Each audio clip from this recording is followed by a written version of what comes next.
Good morning. Good morning, everybody. So nice to see you all. I'm going to wrestle here with my cards. Welcome to Cannes and welcome to the sunshine.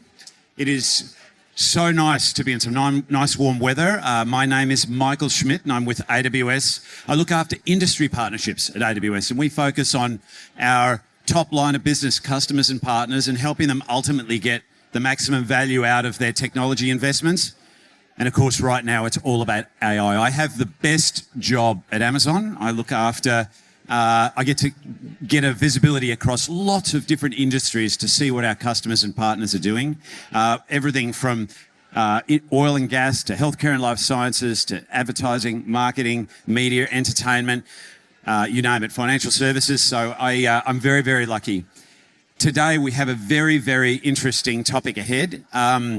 I'm from Seattle, so excuse me if I'm enjoying this sunshine a little too much. We don't see too much of this sort of stuff in Seattle. But my first time at Cannes, really looking forward to this discussion with LaShonda. LaShonda, why don't you introduce yourself to our audience and tell us a bit about yourself? Thank you so much, Michael. I think we have the same alignment. I think I have the best job in the world as well. I get to look after our customers across 14 different verticals at Salesforce. So a part of my job is focused on how do we commercialize the right go-to-markets, how do we engage with customers. And the second part of my job is after we engage, how do we actually make sure that they are adopting and getting success with our technology, our solutions, and our platform.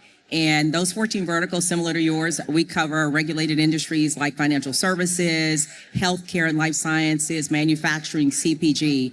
But the joy in the job that I have is I get to see our customers move from one part of their journey to helping them think about how to transform to get to the other side. And ultimately, our focus at Salesforce is helping our customers better engage with our customers. And so if we can have a little bit of impact on that, we've done a job well done.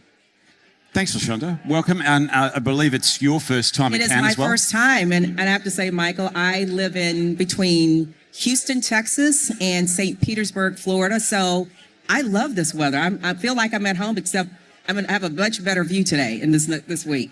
Indeed. Well, it is very nice to be here. And of course, for those of you, you probably think I don't sound like I'm from Seattle. I am, in fact, from Australia originally, but I've been there for 12 years. But it would be remiss of me to say that it was disappointing to see the Australians lose the World Cup in Seattle, the first game against the US in a long time in Seattle this week. It was fantastic. Anyway, I digress. Let's get on with the topic of hand. Nobody wants to talk about the World Cup. So it's an interesting time in our industry, in all of our industries. It's an interesting time in our lifetime. I can't remember a technology shift, LaShonda, that has been more topical with not just our industry and our business and our customers, but my kids, my parents. Like everybody is talking about what does AI mean for their business, their life, their day-to-day. It's a fascinating time. Particularly in our industry, across brands, we're seeing across all sorts of industries a seismic shift. Historically, in terms of how we thought about marketing, it was very much a case of gather data, run reports, make decisions, execute campaigns, in serial. It was very much a, step-by-step process. But we're seeing these workflows really collapse into a real-time discussion and a real-time sort of planning, execution, measurement, and optimization that can happen completely autonomously, which is, a completely different shift to anything we've ever seen before. Absolutely. So we're going to get on with talking about a few sort of more specific topics as we go. Perhaps let's start, LaShonda, I want to talk about trust. Mm-hmm. When people talk about AI, one of the first topics that comes to top of mind is trustworthiness, transparency, alignment to brand values. Like, tell me a little bit about, what are you seeing from your customers and partners? And when you think about that issue of trust, what springs to mind for you, LaShonda? What have you heard? Well, I'm glad you asked that question. A couple of things I would note. At Salesforce, we have 5 values. And the first value we have is trust. And there's a reason. Because our goal is always that our customers trust that we have their best interests in mind. They trust us to do the right thing with the data we have. And they trust us to really think about helping them innovate in a whole new way. And when it comes to AI, no one's asking for, I want more AI. People are asking for less friction. And when we think about how AI is going to transform any vertical, any industry, it really is about how do you make sure that your customers see that they're going to engage with you in a new way and that the friction that you're removing is actually adding value to their experience. It's adding more personalization to their experience. It's adding more predictive outcomes. And organizations, I think, have to really understand that trust comes with being authentic and responsible for how you're going to use their data. I'm willing to give more information to you to have a better, more personalized experience, but I'm only willing to give it if I trust that I understand what those guardrails are. And that particular decision has a lot to do with how organizations plan their AI strategy, what that looks like internally in terms of how they're going to build and deliver these new autonomous experiences and much less agents. But trust to me is core to everything we do at Salesforce. And I think for every customer, if that's not their number one value, that's their number one intent, because the brand is associated with trust. Yeah, absolutely. I mean, I think that, one of the things for customers and partners that I hear a lot is, this autonomous nature of what AI is about is a big shift for everyone. Mm-hmm. And thinking about, trust in that context and, as you said, responsible AI, having the right guardrails and structures.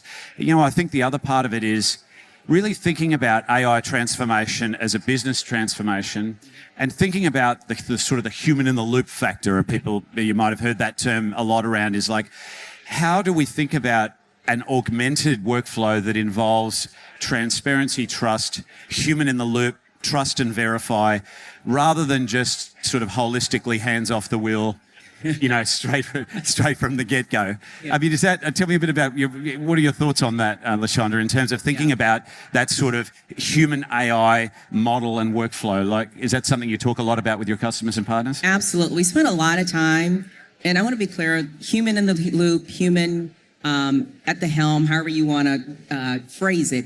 What it really is about is ensuring that our customers can provide context. The data is going to provide a bit of insight, but the context of what this data means is where the judgment comes from. And so I don't think you can ever remove the human in the process, because the judgment and context is so important to what your customers are expecting. But how you do that really, I think, is most important. And the human part of our jobs in this part of our journey and innovation is really helping us understand, what are we actually trying to solve? I mentioned no one's asking for more AI. No one's asking for agents. What they are asking for is less friction. They're asking for more personalization. But what organizations have to think about is, what does that look like? What changes? Are we automating simple processes? Are we automating voice? Are we automating different workflows? How are we actually going to drive that great experience that's hyper-personalized, that's extremely trusted? And where does a human take over? And I think part of organizations' strategy has to be, what are those guardrails? Where do we do it today? And what does that look like tomorrow? And I know we're going to talk about, AI pilots and experiences, but it's really going to be humans driving this transformation. The agentic world has an opportunity to accelerate, but our responsibility is still not negated because we've launched an agent. Yeah. The customers expect that when that agent answers, responds, or engages, your brand and that trust is based on what that experience is. So true, LaShonda. I want to pick up on one thing you said there, which I think is really important, is, thinking about AI as a journey rather than just a moment in time. You talked about, starting simple and not necessarily thinking about, your AI journey being this utopian state that you're going to move to straight away. When we talk about human in the loop or human verification, that's an evolving thing in many cases. One of the things about these language models, these large language models that we have now that are being, constantly refined and generated, is they are building knowledge bases that evolve. So they get better over time as they learn more about your business and they learn more about what they're doing. They get better and better, and they learn from their successes and they learn from their not successes. Human in the loop and trust and verify means that, starting simple, starting with, what are the things that we know we can automate and make autonomous, using human in the loop as a trust and verify motion. And then if you get to a point where trust and verify is 98% yes, or 99.9, or whatever your bar is, you say, okay, well, maybe we can elevate that autonomy up a step and evolve, that architecture over time. So it's really a journey rather than just a moment in time, isn't it? Yeah, I think you're absolutely right. And the notion of starting with simplistic or low-hanging fruit opportunities to automate administrative tasks. It's really important. But the number one question we should be asking is, what are we actually trying to solve? What are the outcomes we're trying to change? It's not that we're just going to add AI to a workflow because we can. It's what are we actually going to intimately change of how a customer is going to experience your brand, whether it's in a digital way or a direct way. It has to be about the outcome. And those simple use cases we like to ask our customers to really think about. Testing them out, to your point, getting to a point to where we trust, and then we can build upon them. But the first question always starts with, what are we actually trying to solve or change? What is the outcome that will look different? And then back to, what are the guardrails? Where does the human actually take over for judgment or engagement? Absolutely right. I'm 100% right with you. LaShonda, I want to pivot a little bit. Let's talk about this transformation. I think for all business leaders right now, we're looking at this pivotal shift and thinking, okay, what does this mean for my business? What does this mean for my team? What does this mean for my customers? So tell me from your perspective, and again, reflecting on your own interactions with your customers and partners on a day-to-day basis, how should marketing and business leaders be thinking differently about things today than they were perhaps? Yeah, I think there's a couple things I would say I've learned, and obviously it's a constant journey of learning, but marketing and the business and technology teams really need to reimagine what is the role of the technology and the role of business. And specifically, when you're thinking about opportunities to agentify or to automate a process, really understanding what is a process today. What I've seen is when you begin to lift up the covers, a lot of organizations have processes that have been bolted on from different parts of the organization. So there's really not a complete through line of what that process is. And then when you throw AI on top of it, it doesn't work or it doesn't have the right type of outcome. And that's because the process hasn't really been reimagined. So I think the first thing first is making sure that as you're thinking about the role of AI in your organization, your teams, or that experience, what is the reimagined process? Does your current systems, does your current data actually support that? Data is a really big part of this process because a lot of the context and the insights and the information comes from multiple data sources. So making sure that the CMO, the CIO or CTO or CDIO, those roles, those technology and business leaders are coming together to really understand where does the data live and how do we aggregate it, organize it, and then what needs to be automated in that process. Beyond that, then it's the conversation of everyone that touches a customer, what role do they have? What systems and tools then are able to be engaged in that moment so that everyone understands their role, everybody understands the opportunity, but everybody needs to understand the accountability and what that process needs to look like. And when you begin that journey, the easy stuff is easy, we talked about. If you're doing call summaries, you're doing automated reminders or nudges, that's the simple stuff. It's when you really want to get to a hyper-personalized engagement, it's when you begin to look at your own internal processes and may realize we don't really have an understanding of what it is. And the reimagining process creates an opportunity to truly rethink the role of AI in those experiences for your customers. Yeah, I mean, I think a lot about how it's really a shift from thinking about how just generating content, which is sort of where we all started with it, to really thinking about how work gets done. And, you know, as you said, the business process and workflow, how can I integrate AI into the workflow rather than just thinking about it as an add-on or just something that sort of bolts onto a process. You know, we're going to talk a little bit about in a minute about how that, what that evolves into. And I think it's a real opportunity for our customers and partners to reimagine personalization. And that's something that we've talked a lot about. So let's talk about that perhaps. You know, there's, you know, probably one of the topics I spend most of my time talking to customers and partners is breaking the sort of proof of concept barrier. I mean, we talk about POC to production. You know, this is the year of POC to production. We're going to focus less on experiments, more on business ROI. This is a very common narrative in the world right now. And I guess I'm interested. Why don't we start perhaps in terms of your observations? You work with customers and partners every day. You hear their success stories, and you hear about, you know, there's a lot of data in the market talks about the rollback of, you know, some of experiments that are not proceeding to production or some that haven't delivered on the business promise that they were hoping for. Tell us, maybe you could start a little bit about some of the common threads and, you know, what you're seeing in terms of the ones that have been the most successful. Thank you. So I think a couple things we've seen and learned is we've proven that AI can work for the sake of automating. The technology innovation, there's no question. It comes back to what are we trying to deliver, but the key thing that I think I've seen that has been much more prevalent is the ones that are successful versus the ones that potentially get rolled back. It starts with governance and bringing the right stakeholders to the conversation. I mentioned in the prior point, having all of the people that touch the customer, making sure everyone understands their role, understanding the systems and architecture that aligns to that experience. But the other thing that I think that's most challenging is not the technology, it's culture, it's change management. It's organizations really helping their employees understand why we're doing this and what their role is. And one of the things, Michael, that is also very provocative in this is a lot of marketers and other roles are concerned that AI is going to take their job. So part of this is if we're reimagining the process, the other thing we have to do is reimagine the roles, reskilling our teams. So I say you start with governance, you start with who actually needs to be involved in the process, you start with understanding the outcome that you want, but you cannot leave the organization, the culture, the people. And I've seen a lot of customers do really innovative things by giving a ton of tokens to let their teams experiment and play and sort of giving them the power or the empowerment to test out these ideas with a culture of a no-fail, scenario.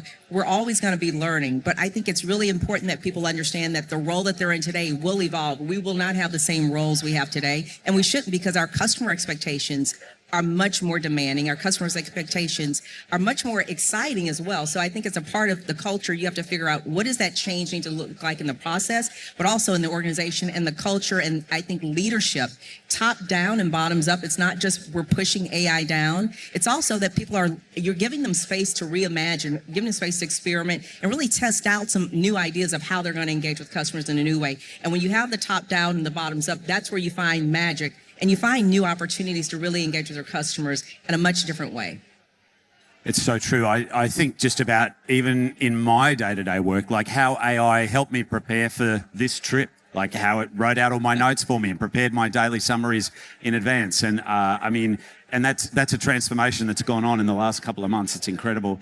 I think a lot about, I get asked a lot by customers as saying, there's if you look at a lot of the industry analytics in the market and a lot of what the industry analysts say about the rollback levels and the number of AI projects that are being pulled back, it can be easily to be alarmed by that, LaShonda. I mean, that's something that people go, oh wow, why is this alarming number? There's lots of different numbers around, but I think a couple of things from my point of view on that, and I'm interested in your sort of experience with this, LaShonda. Firstly, I don't necessarily think it's a bad thing. Experimentation is good. The fact that people are experimenting with workflows and using AI in different parts of their business and learning from those experiences, that's actually a good thing. And so some experimentation and rollback helps you learn for what's going to work and what's not going to work. The second thing I would completely agree with what you said before is it is a cultural shift. Yeah. It is a people shift. But when you say it's a cultural shift, the thing that comes to my mind is that it's not just about, when I talk to my customers, it's not just about working with the CTO anymore. That's right. It is working with the line of business stakeholders, the business owners, on what their metrics are, what their business workflow is, what the outcomes they're looking for their business is. And so you're thinking about this sort of evolved, almost triangular relationship between these different stakeholders inside many of our customers, which historically is not something, I can say in my job, historically in AWS, we haven't, targeted those line of business owners in the same way that we have before, because again, these are business-led conversations. These are business-led workflow reimaginations. Yeah. It's not an IT project alone. That's right. And so when I think about, the ones that have been successful and the secret sauce in like what works and what doesn't, it starts there for me, is like thinking about working with the business workflow and the line of business workflow process owner and the line of business outcomes, metrics, goals. Yeah. That are not just, they're not just the traditional things that we've always focused on in the past with our traditional constituency in many of our customers. I think you're spot on. I mean, if we even think about what I just said, You've got roles that need to be reimagined, and the person in your organization that typically is responsible for roles, job descriptions, and people, that's your chief people officer. So you've got chief people officers that now have to think about, if we're reimagining what the role of marketing is, reimagining the role of the CIO or the CTO, that means that the teams that are responsible for the people in your organizations have to be brought into this process. And we've done that actually at Salesforce. Our CPO, Natalie Scardino, has been at the helm of not only just partnering with us, leading the message around reimagining, but what does reskilling look like? And I think that's an important part of this process, because as we're automating everything, we're realizing, to your point, everybody went in and they bought a bunch of tools, they automated a lot of processes, and that was great, but it really didn't identify what the true work was that needed to get done. And with this new role of AI and agents, it can, we talked about summarize and do some really cool things, but the most innovative thing is it can actually do some of the work. And that work is being done by humans today. So where do we put the guardrails on where does the AI stop and start? Where does the human get in the loop, or human in the helm, or human oversight? And then what does that job now look like going forward? What are those skills? And I think for us, we've had roles like forward deployed engineers, which is a really interesting new role that's balanced between a technologist, an engineer, a business strategist. That role didn't exist before, and it's not a degree that you can go to college to get, but it evolved because of the needs of what our customers were telling us. And so as we think about these roles, it's starting back with the CMO, the CIO, it is expanding across the entire organization, and it proves the point that everyone has, all the business stakeholders have to be at the table and in the conversation of what are we redefining, reimagining, and then ultimately reskilling for our teams. And that's what changes the culture for organizations. I had a customer ask me recently, okay, so this is a big shift.